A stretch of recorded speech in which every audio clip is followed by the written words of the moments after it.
wasn't going to ask a question, but I want to get back on the Americans' policing actions around the world.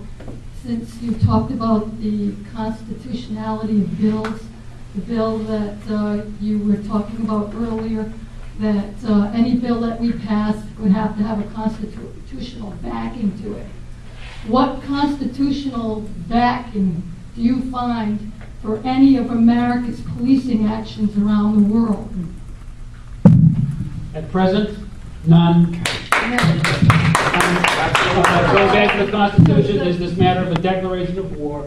That would be the way it would have to be done. And didn't the founding fathers say that we should have friendship and free trade with all and entangling alliances with none? Yeah.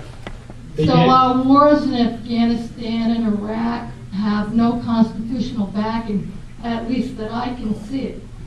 And I see us wasting a lot of money and American lives around the world. Our young men and women are coming home maimed. That's costing our society in innumerable, not only monetary ways. So I don't see why we don't just take our troops out, not only of these places. Why are we defending Europe? Why are we using American taxpayers' money to do anything? If you want to have a troop withdrawal tomorrow, where you will not cause casualty numbers to go up, then the 350,000 troops that are in Europe would probably be a good place to start.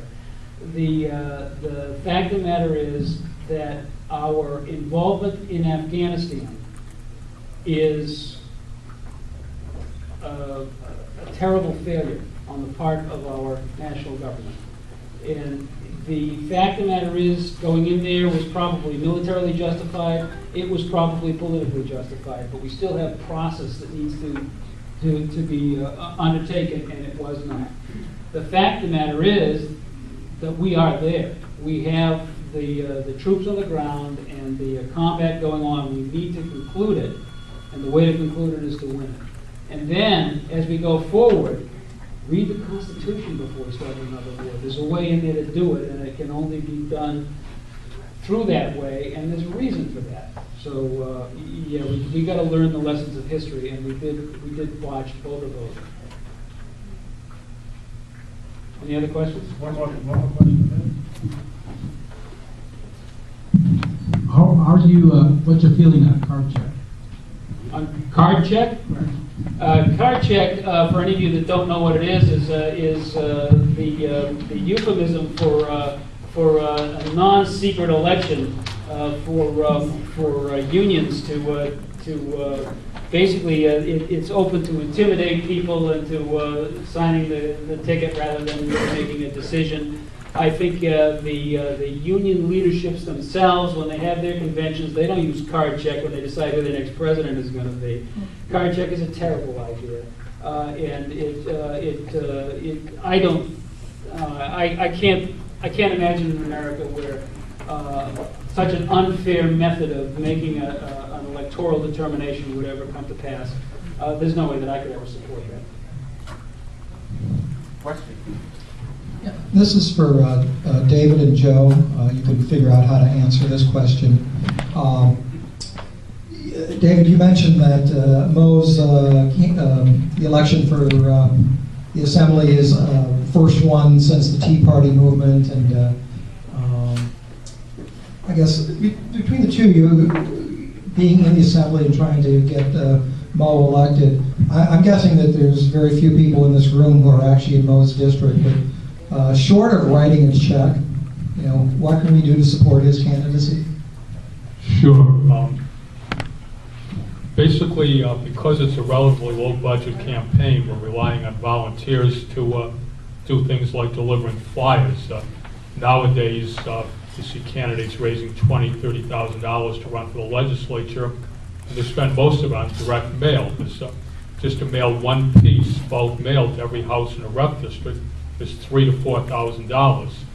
So we've been relying on volunteers at no cost to us to do that. Like this green flyer, we did a lit drop last Saturday, all 5,000 households. A week from tomorrow, we'll be doing our second lit drop. Will be this other one. It's on white paper. It'll actually be on orange paper at that point because it'll have a Halloween theme on the other side of it. And again, if you'd like to help out with that, see me tonight, and I'll make sure to notify you. Essentially at 10 a.m. a week from tomorrow morning on a Saturday, we're going to meet at the Oasis Grill at 220 Broad Street, right opposite Classical High School, and farm out from there to deliver the entire district, and we'll do it again on November 7th. So that's probably the biggest thing. I know some of the people here are involved with the Republican Volunteers Group. I see Outlaw Valley here, and there's a couple other people involved with that. They're going to be coordinating phone banks for us and calling up all the registered voters who we have phone numbers for in the district, and finding out which ones are really for change, and making sure that those people get out on November 10th and actually vote. Because being a special election, it's not like a presidential election where everybody votes. Then while they're in the voting booth, they go ahead and cast usually an uninformed vote for state representative for a local office. In this case, everybody who votes on November 10th already knows who they're voting for, and they're going there specifically for that purpose. So, but to get them out to vote, they essentially need to be dragged kicking and screaming out of their house and into the voting place in order to do it. And we're going to do whatever it takes there, and the phone calls will identify who those people need to be dragged are. So those are two things you can help with.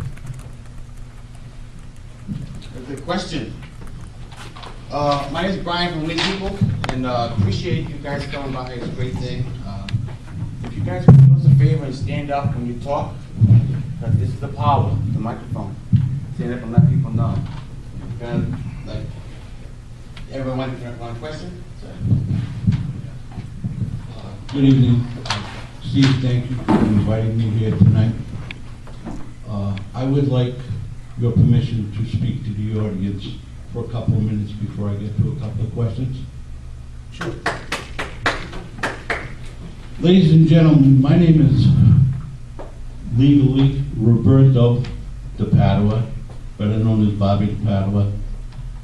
You see a lot of my editorials from one end of the state to the other. I was a Democrat for 49 and a half years. A couple of months ago, I walked out of my party. I couldn't stand it anymore. They no longer represent the America that I know, want to raise my children in, what I was in the service for. I was lucky enough never to have to face an enemy, but I did volunteer my time as a corpsman in the service, a medic. And I want to talk to you people for 1 minute before I ask my question. If you really want the America that you once knew, then it's up to all of you. We're a little disappointed in the turnout tonight. I was hoping for more people. But if you really want true change, believe me, the only way we're going to get it is never through the Providence Journal.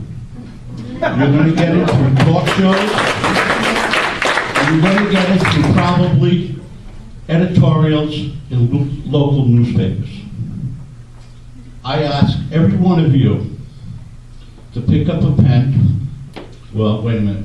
I'm 70 years old, that's what we did. Get on your email. Start emailing editorials to your local papers. I write from Westerly to Massachusetts. I try very hard to read 5 newspapers a day at the library, so I know what I'm talking about. I write not vindictive, crazy things, but facts.